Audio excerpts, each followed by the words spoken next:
मी सुरुवातीला सगळ्यांना सांगतो की काही जणांची निवेदनं राहिलेली आहेत, परंतु मीटिंग संपल्यानंतर मी थांबणार आहे. त्याच्यामुळे कुणी काही गैरसमज करून घेऊ नये. काय होतं, सभा चालूत असताना तुम्ही निवेदन दिली की सभा जरा डिस्टर्ब होते. मी सुरुवातीलाच आपल्या सगळ्यांचे सहकारी ज्यांनी आता मार्गदर्शन दिलं ते प्रफुल्लजी पटेल साहेब, सुनील तटकरेजी, छगन भुजबळजी, तसंच उपस्थित असणारे रामराजे नाईक निंबाळकरजी, हसन मुश्रीफजी, नरहरी झिरवाळजी, धर्मबाबा अत्रमजी, संजय बनसोडेजी, सुबोध मोहितेजी, समीर भुजबळजी, नरेंद्र राणेजी, शिवाजीराव नलवडेजी, शिवाजीराव गर्जेजी, आपले राष्ट्रवादी काँग्रेस पक्षाचे सर्व लोकसभेचे सन्माननीय उमेदवार, सर्व आजी माजी खासदार, आमदार, सर्व जिल्हा अध्यक्ष, सर्व जिल्ह्याचे उपस्थित कार्याध्यक्ष, राष्ट्रवादी काँग्रेस पक्षाच्या सर्व सेलचे अध्यक्ष, त्याचे सर्व कार्याध्यक्ष, राज्य कार्यकारिणीचे सर्व सन्माननीय पदाधिकारी, सर्व उपस्थित माझे सहकारी, पत्रकार बंधू भगिनी, आजच्या ह्या आपल्या बैठकीच्या निमित्तानं आज एक अतिशय चांगल्या प्रकारचा निर्णय आपले तरुण सहकारी धीरज शर्मांनी घेतलेला आहे. ते अध्यक्ष धीरज शर्मा, युवकांचे अध्यक्ष, देशाचे तसंच जम्मू काश्मीरचे प्रदेश अध्यक्ष गुलजारजी नागरोजी, कार्याध्यक्ष स्वर्णिया चौधरीजी, प्रकाश जोशीजी, राजस्थानचे प्रदेशाध्यक्ष, राष्ट्रीय उपाध्यक्ष युवकचे मुरली मनोहर पांडेजी,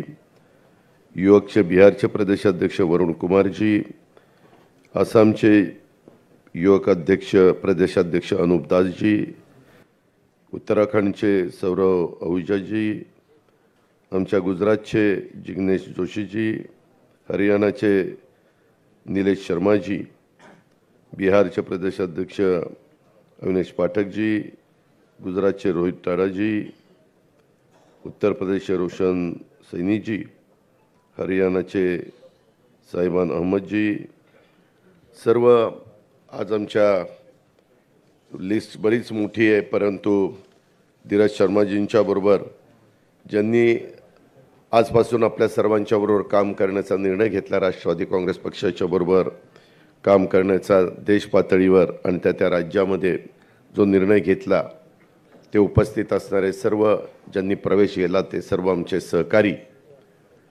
जमलेल्या बंधू भगिनींनो, माझ्या तरुण मित्रांनो, सुरुवातीला प्रदेशाध्यक्षांनी काही बाबी सांगितल्या. भुजबळ साहेबांनी, प्रफुल्लभाईंनी त्यांनी पण आपल्याला मार्गदर्शन केलं. धीरजनी कशा कारणाकरता तो फार खोलात शिरला नाही, हरकत नाही, परंतु ज्यावेळेस मी धीरजशी स्वतः बोललो, स्वतः प्रफुल्लभाई बोलले, स्वतः सुनील तटकरेजी बोलले, इतर पण अनेक सहकारी मला सतत फोन होत होते, 15 दिवसात दादा आम्हाला धीरजला घेऊन तुमच्याशी बोलायचं आहे. आणि तशा पद्धतीने, कारण आज अनेक ठिकाणी संघटनेची जबाबदारी धीरज शर्मांच्यावर आपल्या राष्ट्रवादी काँग्रेस पक्षाने आपण एकत्र सगळे काम करत असताना दिलेली होती. ते वर्किंग कमिटीचे मेंबर होते, नॅशनल स्पोक्समन होते, तसंच इंडिया यूथ फ्रंटचे कन्व्हेनर होते, नॅशनल प्रेसिडेंट नॅशनलिस्ट यूथ काँग्रेसचे होते, को इन्चार्ज सेंट्रल ऑफिसचे नॅशनलिस्ट काँग्रेस पार्टीचे होते, आणि स्टार कंपनीवर महाराष्ट्र लोकसभा समिती हे जे पण ते त्या ठिकाणी पदाधिकारी होते. आणि त्यांच्याबरोबर असंख्य सहकारी आज त्यांच्याबरोबर आलेले आहेत. आपण सगळ्यांनी ते पाहिलं. त्यांना प्रत्येकाला आपली आपली 2-2 मिनटं बोलायचं होतं, परंतु वेळेअभावी ते त्यांचे विचार त्या ठिकाणी मांडू शकले नाही. परंतु मित्रांनो, आपण सगळेच जण म्हणजे भुजबळ साहेब तर जे साक्षीदार आहेत, प्रफुल्लभाई साक्षीदार आहेत, सुनील तटकरेजी साक्षीदार आहेत.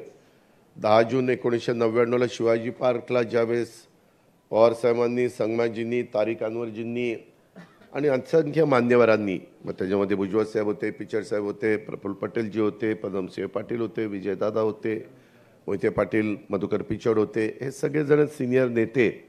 आम्ही त्याच्यामध्ये त्यावेळेस ज्युनियर होतो, परंतु हे सगळे सिनियर नेत्यांच्या साक्षीनं स्वाभिमानातनं आपण राष्ट्रवादी काँग्रेस पक्षाचा स्थापना केली, परकीय मुद्दा काढून केली आणि त्याच्यानंतर सातत्याने बदल कसे होत होते. 4 महिन्यातच ज्या मुद्दा समोर ठेवून आपण पक्ष काढला तोच मुद्दा बाजूला केला आणि लगेचच जूनला पक्ष काढला.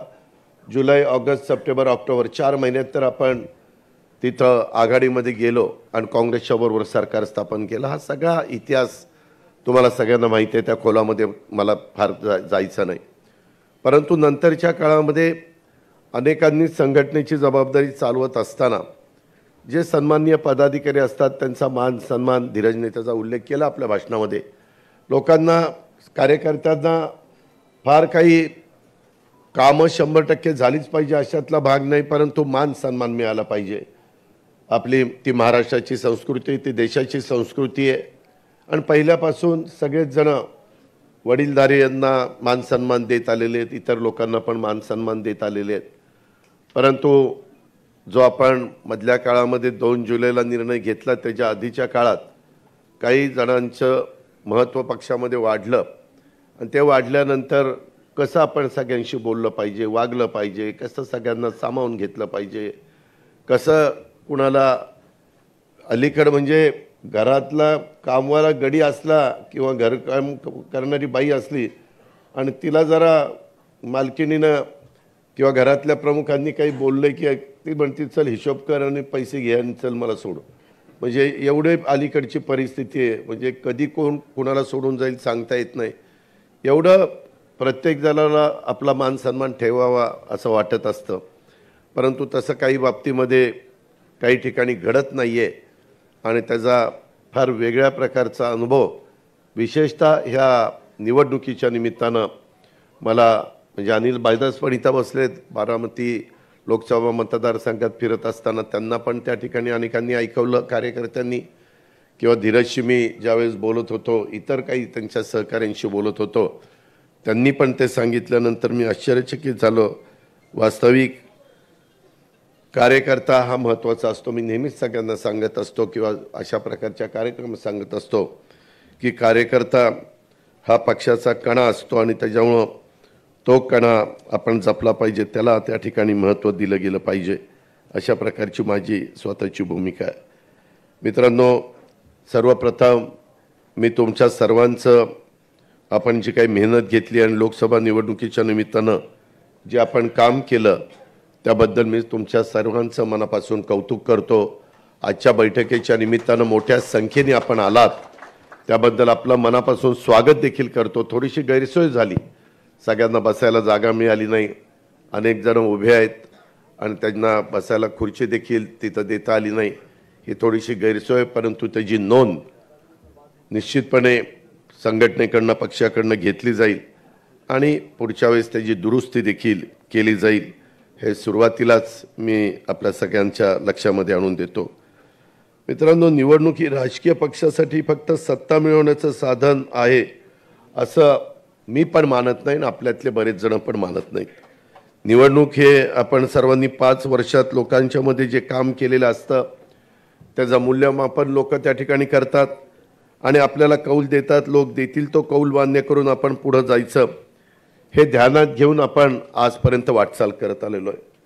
कधी विजयाचा उन्माद देखील होऊन द्यायचा नाही आणि पराभवानी खचून पण जायचं नाही, अशा प्रकारची भूमिका सर्वांनीच कुठल्याही राजकीय पक्षामध्ये असताना प्रत्येकाने घेतली पाहिजे.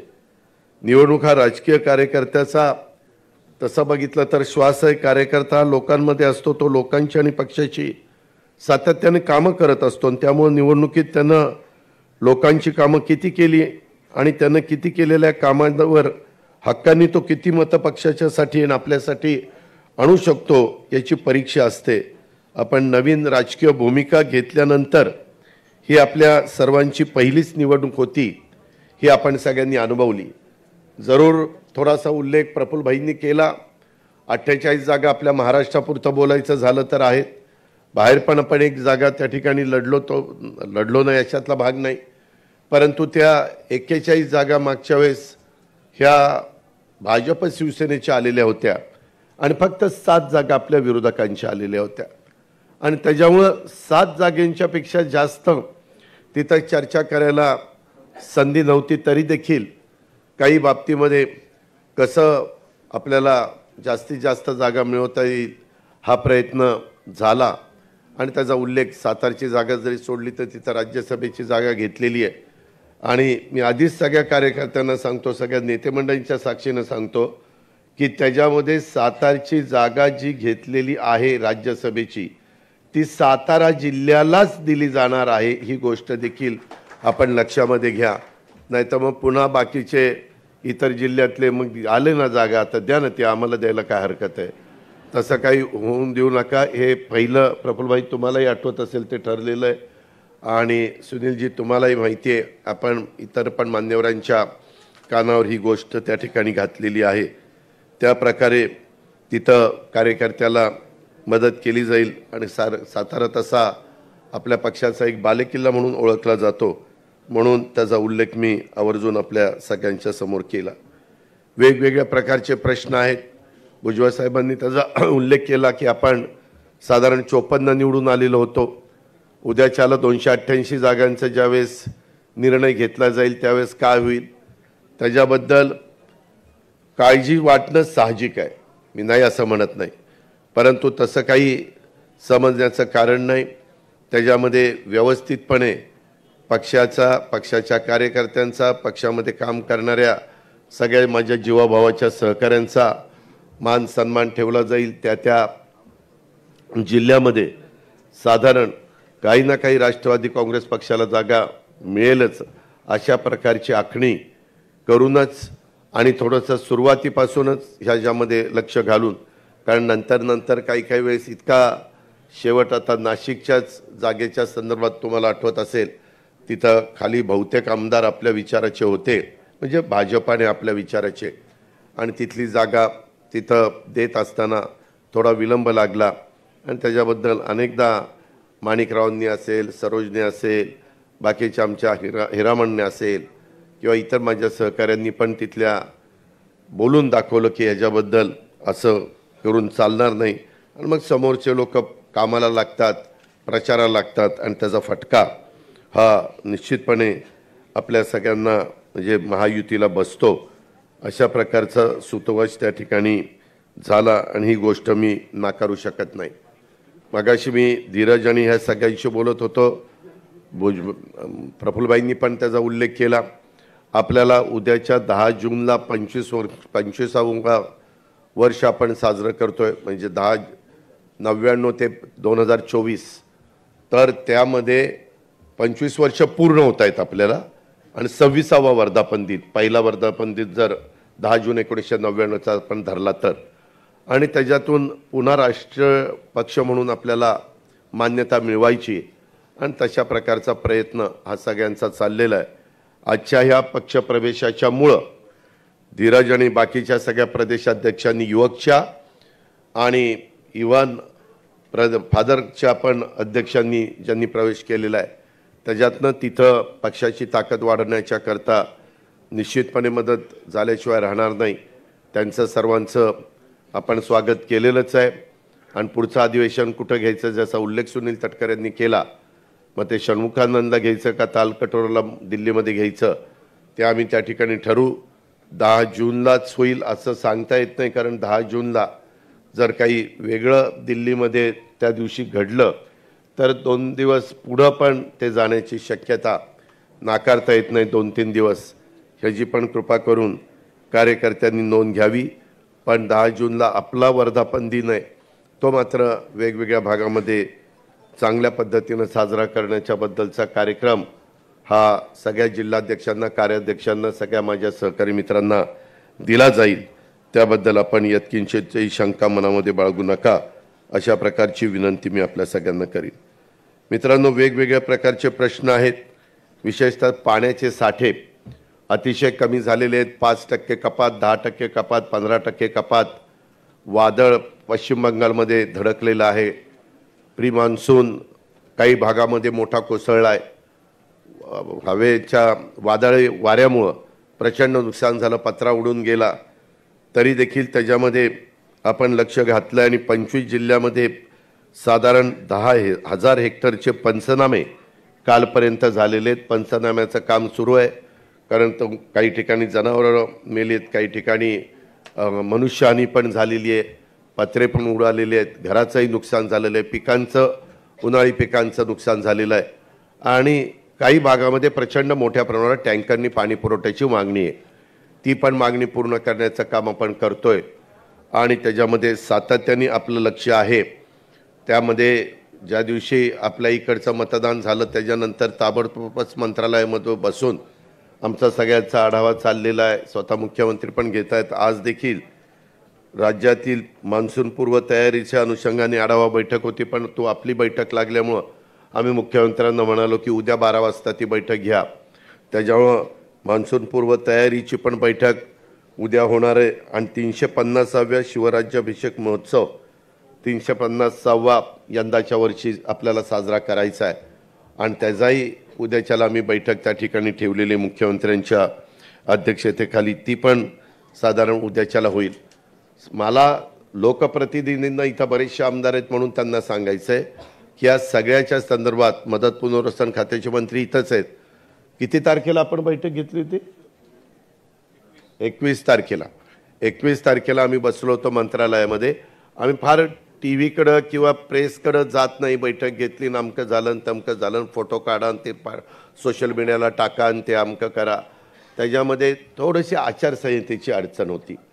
आपण खरं तर 20 तारखेला महाराष्ट्रातल्या निवडणुकीचं मतदान झालं 5व्या टप्प्यातलं आणि ते झाल्यानंतर आम्ही नितीन करीर म्हणून आपले चीफ सेक्रेटरी आहेत, त्यांना सांगितलं तुम्ही निवडणूक आयोगाला कळवा की आता इथं आचारसंहिता शिथिल करा, काढून टाका नका, शिथिल करा की ज्याच्यातनं काही निर्णय मंत्र्यांना घ्यायला सोपं जाईल, कॅबिनेट घेता येईल, कॅबिनेटमध्ये देखील काही निर्णय घेता येतील.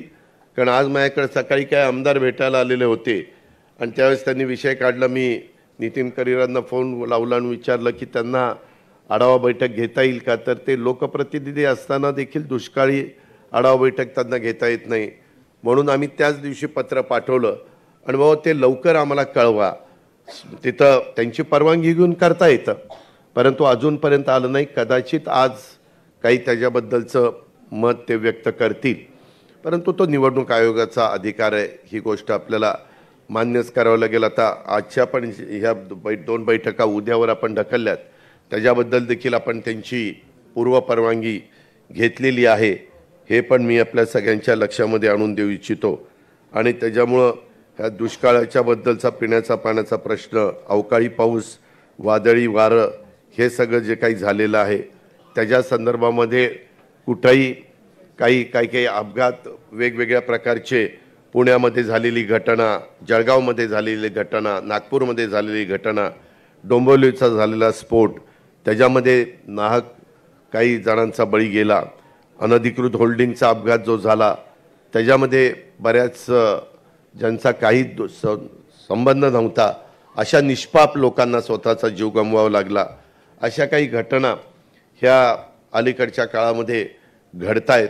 काही अपघातच आहेत, परंतु ते अपघात घडू नये म्हणून जी काळजी घ्यायला पाहिजे, अनधिकृत मोठ्या प्रमाणावर आपले होल्डिंग आपण हटवण्याचं काम सगळ्या राज्यामध्ये सगळ्यांना दिलेलं आहे आणि त्याच्यामध्ये अशा वेगवेगळ्या प्रकारच्या ह्या सगळ्या गोष्टी आहेत आणि त्यामध्ये बारकाईनं लक्ष घातलेलं आहे. कुठंही राजकीय हस्तक्षेप न होऊन देता, कुणालाही त्याच्यामध्ये न वाचवता जो दोषी असेल त्याच्यामध्ये योग्य पद्धतीनं कारवाई. आता ज्या मुलाने ॲक्सिडेंट केला त्यालाही ताब्यामध्ये घेतलेलं आहे, त्याच्या बापालाही ताब्यामध्ये घेतलेलं आहे, त्या बापाच्या बापाला पण ताब्यामध्ये घेतलेलं आहे. म्हणजे सांगायचं तात्पर्य 3 जणांना ताब्यामध्ये घेतलेलं आहे आणि त्यांचा सगळं जे काही चौकशी आहे ती अतिशय निष्पक्षपणे चौकशी होईल. त्याबद्दल आपण अजिबात काळजी करू नका. विरोधक त्याचा बाऊ करण्याचा प्रयत्न करतात. अर्थात पुणेकर नाही तर संपूर्ण महाराष्ट्र हळहळलेला आहे आणि आमचा देश पण हळहळलेला आहे. तशा प्रकारच्या बातम्या पण आपण सगळ्यांनी बघितलेल्या आहेत आणि त्याच्याकरता कायदा सुव्यवस्था नीटपणे चोख व्यवस्था राहण्याच्या दृष्टिकोनातनं जी काही खबरदारी राज्य सरकार म्हणून राज्य सरकारने घेतली पाहिजे, पोलीस खात्याने घेतली पाहिजे, ती निश्चितपणे घेण्याचं काम चालू आहे आणि त्याच्यातनं काही पोलीस पण सस्पेंड केले, काही डॉक्टरांना पण ते रक्त तपासणीच्या मध्ये काही गडबड केलेली आहे, त्याच्याहीबद्दल त्यांच्यावर ॲक्शन घेण्यात आलेली आहे. अशा प्रकारे ह्या सगळ्या कामामध्ये लक्ष घातलं गेलेलं आहे, त्याचाही उल्लेख मी आवर्जून आपल्या सगळ्यांच्या साक्षीने करीन. मगाशी भुजबळ साहेबांनी जे काही सांगितलं की आता मध्ये दिवस कमी राहतात, एक तर 10 जूनला आपलं अधिवेशन होणार होतं, आपण अंतरिम बजेट दिलं, त्याच्यानंतर राहिलेल्या 8 महिन्याचं बजेट मला द्यायचं होतं 10 जूनला पहिल्यांदा पुरवणी मागण्या आल्या असत्या आणि नंतर मी बजेट मांडणार होतो, पण ते थोडंसं पुढं जाईल. कामकाज सल्लागार समितीची बैठक उद्याच्याला मी CM साहेबांना मध्ये एकदा सांगितलं, परंतु आज गडकरी साहेबांचा वाढदिवस आहे, मी त्यांच्या वाढदिवसाच्या निमित्तानं देखील आपल्या सर्वांच्या वतीनं त्यांना मनपूर्वक शुभेच्छा या ठिकाणी देतो. सकाळीच माझा फोन झालेला होता, पण त्या निमित्तानं उद्याच्याला आम्ही कामकाज सल्लागार समितीची बैठक कधी घ्यायची ते ठरवू आणि ते 10 जूनलाच ठेवायचं का 17 जूनला करायचं का अजून काही 23 जूनला करायचं ते ठरवलं जाईल आणि ते तुम्हाला सगळ्यांना पेपरमध्ये मीडियाच्या माध्यमातून पाहायला मिळेलच आणि त्याचा बाकीच्या पण तुम्हाला त्याच्या संदर्भातले व्हॉट्सअप केले जातील. अशा प्रकारची माहिती मी ह्या निमित्तानं आपल्या सगळ्यांना देतो. एकंदरीतच मगाशी बोलत असताना आणि हां, त्याच्यामुळं ते बजेट एकदा दिलं की त्या बजेटमधले मगाशी त्यांनी भुजबळ साहेबांनी मुंबई पदवीधर, मुंबई शिक्षक हे 2 मतदारसंघाची निवडणूक लागली आणि ती फार सिंधुदुर्ग, रायगड, रत्नागिरी, मुंबई, ठाणे, पालघर असा तो भला मोठा मतदारसंघ आहे, बरोबर ना? नाही, ती एक झाली. नाशिकची दुसरी, नाशिक, जळगाव, नगर, नंदुरबार आणि धुळे ती दुसरी निवडणूक आहे आणि त्याच्यामुळे या पुन्हा आचारसंहिता. तर भुजबळ साहेबांचं मत बरोबर आहे की फक्त शिक्षक तिथे वोटर असतात आणि काही ठिकाणी पदवीधर तिथं वोटर असतात, पदवीधर मतदारसंघात. तर तशा पद्धतीनं ह्या सगळ्याच सारख्या अशा निवडणुका लागल्या तर मग काहीच काम करता येणार नाही. तर त्याची परवानगी आपण घेऊ आणि त्याच्यात लोकप्रतिनिधींना पण त्यांच्या ह्या मधल्या काही काळामध्ये जी काही कामं करणं तातडीनं गरजेचं आहे त्या प्रकारे कामं केली जातील. मी पण साधारण 7 दिवसातले 4 दिवस मंत्रालयात बसणार आहे आणि 3 दिवस फिरतीवर राहणार आहे. आपल्याला आता विभागाचे पण मेळावे घ्यावे लागतील, आपल्याला आता जिल्ह्याचे पण मेळावे घ्यावे लागतील, आपल्याला सुरुवातीपासूनच कामाला लागावं लागेल.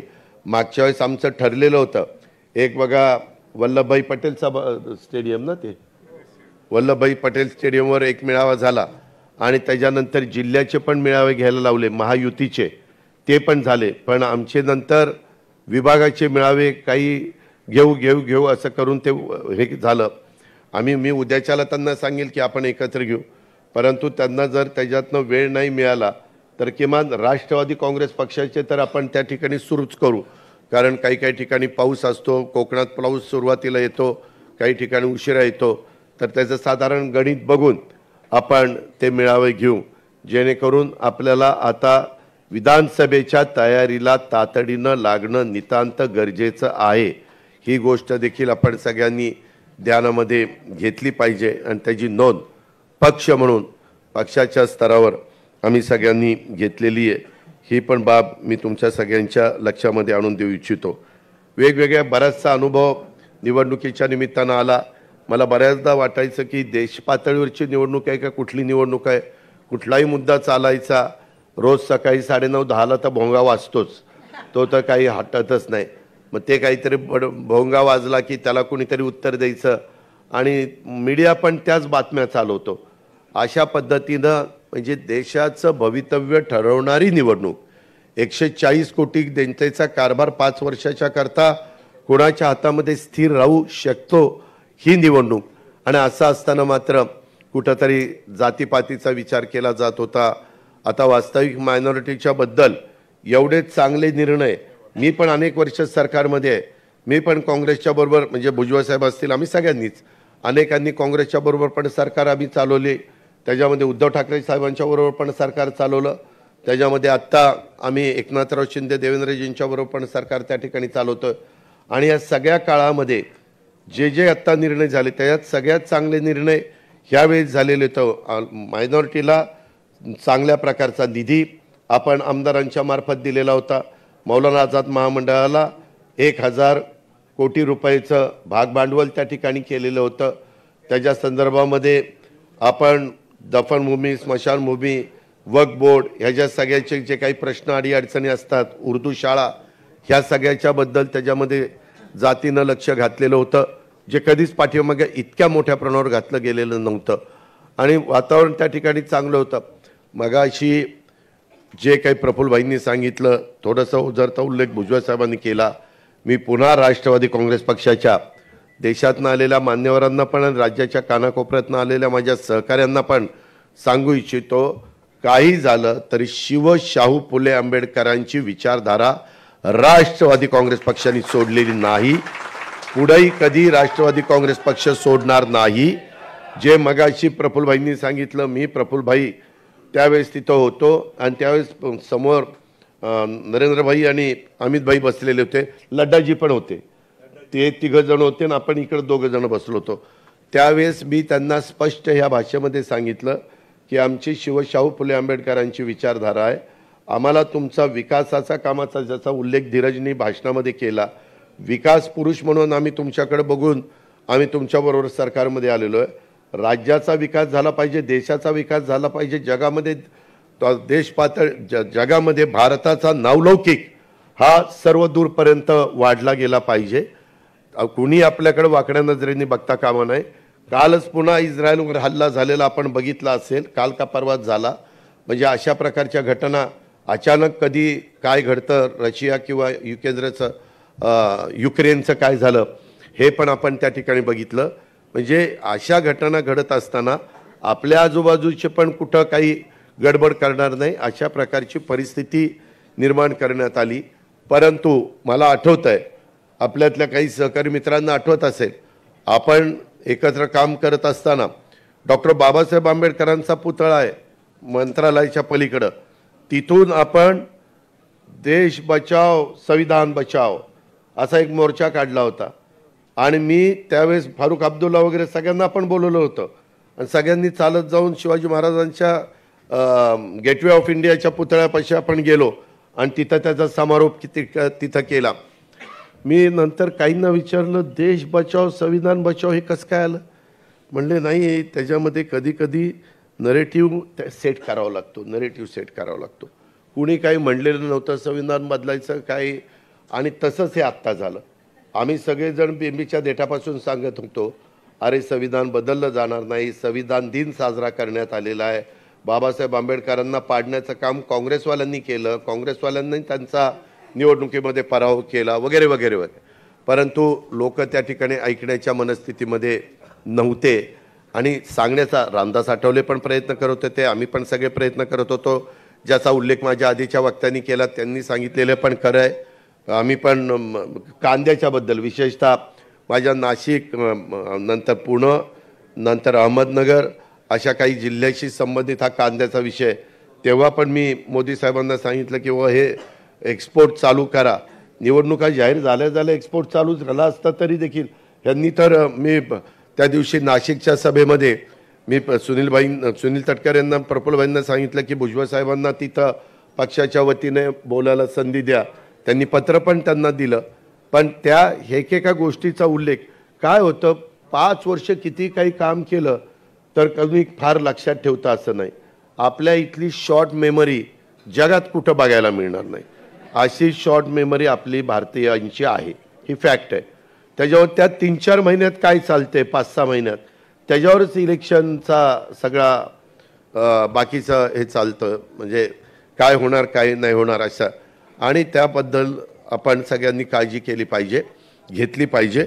संघटना म्हणून निश्चितपणे आम्ही आमच्या स्तरावर त्या ठिकाणी काळजी घेऊच, ह्याबद्दल तिळमात्र शंका मनामध्ये कोणी बाळगू नका. पण एकंदरीत मला आठवतं आहे, आम्ही ज्यावेळेस एकत्रपणे आपण काम करायचो त्यावेळेस कधी कधी आम्हाला सांगितलं जायचं, जरा शिवसेनेवर टोकाची भूमिका घ्या, शिवसेनेला ठोका, शिवसेनेवर त्या म्हणजे आपण एकत्र महाविकास आघाडीत असताना मी त्यांना विचारायचो काय, ते म्हणले शिवसेनेला ठोकल्यावर अल्पसंख्याकांना फार समाधान मिळतं, आनंद वाटतो. म्हणजे शिवसेनेला हे विरोध करतात आणि ह्यावेळेस तर अल्पसंख्याक तर शिवसेनेबरोबरच जायला निघाला होता. म्हणजे काय कुठं कसं गणित बदलतं काय ते ब्रह्मदेव आला तरी सांगू शकणार नाही ह्यावेळेस काय होणार आणि काय नाही. त्या माझ्या बीड, जालना आणि परभणी ह्या जिल्ह्यात तर जातीवादावरच इलेक्शन गेलं. मराठे तर म्हणजे काही काही गावामध्ये हेच सुरू झालं. म्हणजे अरे कुठं देश चाललाय, काय चाललंय, जग कुठं चाललंय, आपण कुठल्या अजून जातीपातीमध्ये कुठं अडकून बसतोय. ह्याही गोष्टी ज्यावेळेस आपण शाहू फुले आंबेडकरांची विचारधारा म्हणतो, ह्या लोकांचा आदर्श डोळ्यासमोर ठेवून पुढे जायचं म्हणतो, मनुस्मृती वगैरे भुजबळ साहेबांनी सांगितलं, त्याच्यामध्ये कुठल्याही परिस्थितीत आपण सरकारमध्ये असेपर्यंत तरी तसं आपण कोणी होऊन देणार नाही, तुम्ही काळजीच करू नका. कारण माझं स्वतःचं दीपकशी पण बोलणं झालेलं आहे की सरकार, दीपक पण पूर्वाश्रमीचा राष्ट्रवादीचाच, आपणच त्याला आमदार केला आणि नंतरच्या काळात काही बदल झाला ती गोष्ट वेगळी. परंतु अशा पद्धतीनं कुठलंही ज्याच्यातून आपली जी काही ज्या विचारधारेतनं आपण सगळेजण पुढं चाललेलो आहोत त्या विचारधारेला कुठंतरी ठेच पोचेल, तिथं कुठंतरी धक्का लागेल, अशा पद्धतीनं मग त्याच्याबद्दल कितीही मोठी किंमत मोजावी लागली तरी चालेल, परंतु राष्ट्रवादी काँग्रेस पक्ष पाठीमागे येणार नाही, मागं हटणार नाही. ही पण गोष्ट मी आपल्या सगळ्यांना अतिशय स्पष्टपणे सांगतो. नाहीतर पुन्हा काहीतरी कुणीतरी पुढ्या सोडायचं काम करतंय आणि नको ती चर्चाच त्या ठिकाणी सुरू करतात. हे स्पष्ट सगळ्यांनी त्याच्याबद्दलची नोंद आपण सगळ्यांनी घ्यावी, अशा प्रकारची माझी आपल्याला सूचना आहे. आता हे पुण्याच्या संदर्भामध्ये वेगवेगळ्या गोष्टी चाललेल्या आहेत. खरं तर आर पाटीलच गृहमंत्री असताना डान्स बार बंदी वगैरे आपण कायदा केलेला होता. आता ते डान्स बार बंदी असेल, पब बंदी असेल, ऑर्केस्ट्रा बार बंदी असेल, ह्याच्याबद्दल पण एकदा फेरविचार करून कशा पद्धतीनं नियम कायदे करायचे आणि त्याच्यातून कुठल्याही परिस्थितीमध्ये जे सज्ञान नाहीत अशा मुलांना ज्या गोष्टी नको त्या मिळतात आणि पालकांचंही लक्ष नसतं आणि मग त्याच्यात निष्पाप काही तरुणींना पण स्वतःचा जीव गमवावा लागतो, ते पण अजिबात होता कामा नये. म्हणून जी काही पावलं उचलावी लागतील ती पावलं उचलली जातील, ह्याही बद्दलची नोंद आपण सगळ्यांनी ह्या बैठकीच्या निमित्तानं घ्यावी. दुसरा एक विषय मला तुम्हाला सांगायचा होता, मी त्याचा साक्षीदार आहे, ह्याच्यातले बरेच इथं बसलेले त्याचे साक्षीदार आहेत. 2004च्या बद्दल मधी पवार साहेबांनी एक स्टेटमेंट केलं की 2004ला जर राष्ट्रवादी काँग्रेस पक्षाचा मुख्यमंत्री केला असता तर पक्ष फुटला असता. दादांत खोटं आहे, दादांत खोटं. मी त्यावेळेस होतो, त्याच्यामध्ये आम्ही सगळेच जण होतो, भुजबळ साहेब होते, प्रफुल्लभाई होते, तटकरे साहेब होते, सगळे आम्ही होतो. उलट आम्हाला वाटत होतं ते करावं आणि मी तर त्यावेळेस मुख्यमंत्री पदाचा मध्ये इंटरेस्टेड नव्हतो त्यावेळेस. तर त्यावेळेस मला वाटत होतं की भुजबळ साहेब त्या ठिकाणी होतील, कारण राष्ट्रवादी काँग्रेस पक्षाची स्थापना झाल्यानंतर खऱ्या अर्थाने महाराष्ट्राच्या कानाकोपऱ्यामध्ये राष्ट्रवादी पक्ष पोचवण्याचं काम कुणी जर केलं असेल तर ते भुजबळ साहेबांनी केलं. ही गोष्ट कुणी नाकारू शकत नाही. आम्ही सगळेजण बघत होतो, प्रचंड म्हणजे पहिले अध्यक्ष पण होते आणि त्यांनी कशा पद्धतीनं त्यावेळेस बाळासाहेब ठाकरेंच्या हिंदू हृदय सम्राट सरसेनापती बाळासाहेब ठाकरेंच्याबद्दल बोलणं म्हणजे लोक म्हणायचे अरे बापरे आता ह्याचं काही खरं नाही. परंतु त्यांनी ते किणी प्रकरण आणि काय कोण टी काय मी आता ते काही काढत नाही, परंतु ते सगळं काढलेलं होतं आणि त्याच्यातनं एक वातावरण असंच निर्माण झालं. पण एवढं वातावरण निर्माण होऊन देखील आपण 58लाच थांबलो आणि काँग्रेसचं प्रचाराला कुणी नव्हतं तरी ते 75ला गेले आणि तिथली आपली संधी त्या ठिकाणी गेली. पण 2004ला पुन्हा सगळ्यांनी चांगल्या पद्धतीनं कामं केली आणि ती संधी आली. परंतु आता आपले नेते म्हणजे वरिष्ठ नेते जे काही सांगतायत की बाबा असं आहे तसं नाही, त्याच्यामध्ये खरं कारण असं आहे की 91ला काही नवे होते कुठं, पद्मसिंह पाटील तर मला आठवत आहे, प्रफुल्लभाई तुम्हालाही आठवत असेल, ज्यावेळेस 91ला पवार साहेबांना संरक्षण मंत्री म्हणून जाण्याची वेळ आली त्यावेळेस मॅक्झिमम आम्ही आमदार सेवा सदनला बसलो होतो. सेवा सदन हा सगळे सगळे आम्ही होतो. सेवा सदनला मेजॉरिटी तिथं एकत्र काँग्रेस होती आणि सगळ्यांनी पद्मसिंह पाटलांचं नाव दिलं होतं. त्याच्यात सुधाकरराव नाईकांचं नाव कुठं चर्चेला नव्हतं. सुधाकरराव नाईक सिनियर नेते आहेत, त्यांच्याबद्दल आदर आहे, त्यांच्या हाताखाली आम्ही भुजबळ साहेबांनी काम केलं, त्याच्यातनं गैरसमज कोणी करू नका. पण तिथं जाताना पद्मसिंहांना न करता पवार साहेब शेवटी अंतिम निर्णय घेणारे साहेबांनी तो निर्णय घेतला आणि ते सरकार त्या ठिकाणी बदललं गेलं. आणि नंतर भुजबळ साहेब प्रफुल्ल आपले पद्मसिंह विजयदादा वगैरे त्या सगळ्या मंत्रिमंडळामध्ये राहिले. सांगायचं तात्पर्य तेव्हा तर पण त्यांचा विचार झालाच होता. ही कधीची गोष्ट 91 आणि नंतर कुठं आला 2004. म्हणजे मग 13, 14, 15 वर्षांनी संबंध आला. मग 14-15 वर्षांनी सगळे नौके होते. नौके म्हणायचं कारणच नव्हतं. पण आता काही पण सांगतात. मला बातमी कळलेली अशी आहे, माझी बातमी खरीच आहे, की त्यामध्ये नाईक साहेबांना मुख्यमंत्री केल्यानंतर नाईक साहेब 1 वर्ष देखील साहेबांचं त्यांनी ऐकलं नाही. 1 वर्षाच्या आतच नाईक साहेबांनी ते सावज टप्प्यामध्ये आलं की मी ते सावज टिपतो असं काय काय ते बोलले बघा. आणि 17 लोकांना आपल्याला भुजबळ साहेब काढून टाकलं. काय ते विजयदादांनी आपल्याला कळवलं की तुम्हाला 17 लोकांना मंत्रिमंडळातनं काढलं आणि तिथनं ते सगळी गडबड झाली. पण 2004ला कदाचित साहेबांनी प्रफुल्लभाईंनी असा विचार केला असेल की 91ला केल्यावर ह्यांनी वर्षातच नाही ऐकलं आपलं, आता जर कोणी केलं तर आपल्या दोघांना कायमचे दिल्लीलाच पाठवतील, त्याच्यामुळे कदाचित मुख्यमंत्रीपद घेतलं नसेल. हे आता सांगता येत नाही. काही ना काही त्याला कारण आहे. उगीच आता काहीतरी करतात. वास्तविक भुजबळ साहेबांच्या आणि मी आज पण राष्ट्रवादी काँग्रेस पक्षाच्या सगळ्या सहकाऱ्यांना सांगतो, 91ला 2004ला मुख्यमंत्रीपद घेतलं असताना तिथपासून नंतर कायम राष्ट्रवादीकडेच मुख्यमंत्रीपद राहिलं असतं. भले कुणीही झाले, भुजबळ साहेब झाले असते, तिथं काय RR पाटील झाले असते किंवा आणखीन कुणी झालं असतं. पण सतत, कारण मुख्यमंत्र्याच्या हातात एवढी पॉवर असती की आता आम्ही अनेक सरकारमध्ये कामं केलेले असल्यामुळे ते बघतो. परंतु हरकत नाही, आता तेच उघडण्यात बसण्यात अर्थ नाही. सांगायचं तात्पर्य आपण पुन्हा जोमाने कामाला लागू. जास्तीत जास्त जागा घेण्याची जबाबदारी आम्ही सगळेजण जे चर्चा करतो. हां, ते विदर्भामध्ये एक विधान परिषद, विदर्भाचे एक बरोबर आहे, एक विधान परिषद घेतली आणि अजून एक खानदेशमध्ये एक घ्यायची. ते तटकरे साहेबांचं आपलं आणि तुमचं आणि देवेंद्रजीचं बोलणं झालं. फक्त एकाशी बोलायचं आहे, त्याच्यावर ते 2 तरी त्या विधान परिषद आपण जास्त घेणार आहेत.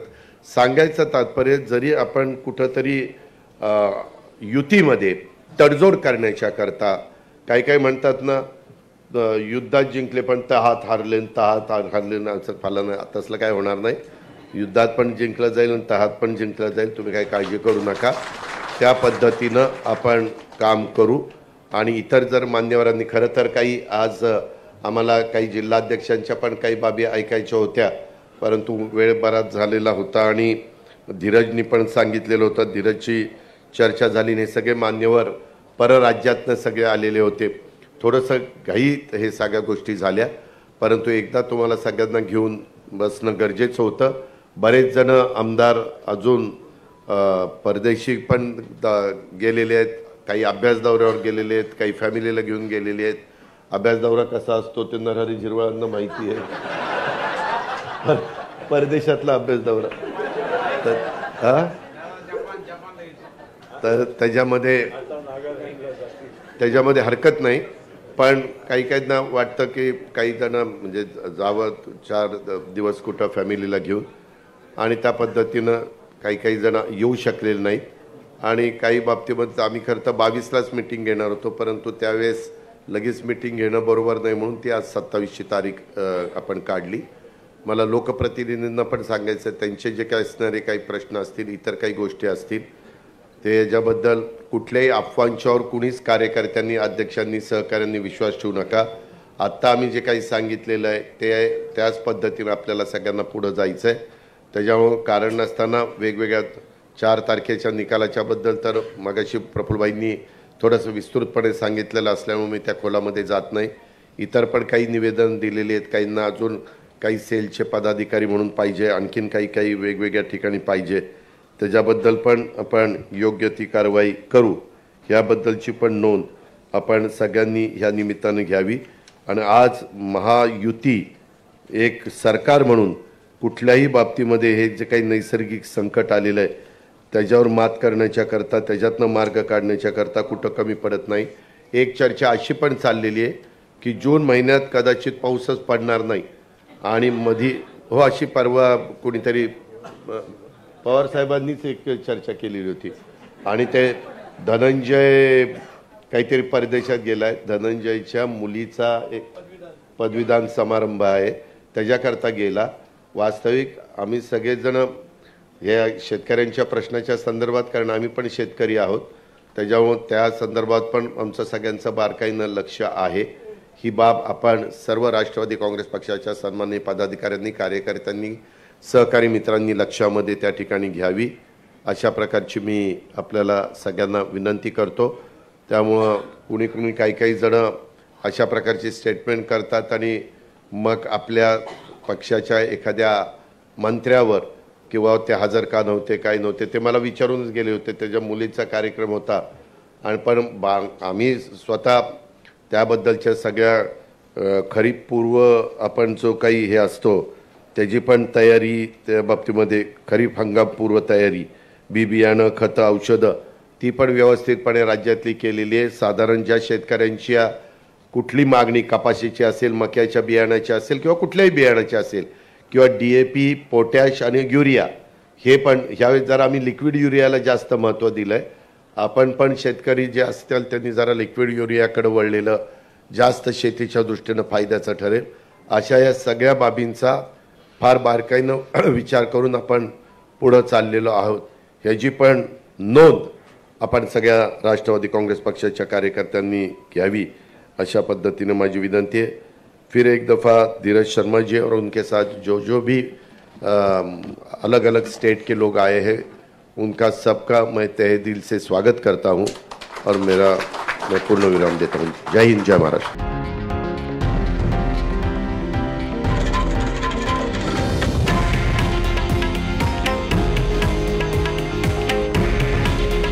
हे आहे देशातील नंबर 1 न्यूज नेटवर्क आणि आपण पाहत आहात TV9 मराठी. काळजी तुमची, हित महाराष्ट्राचं.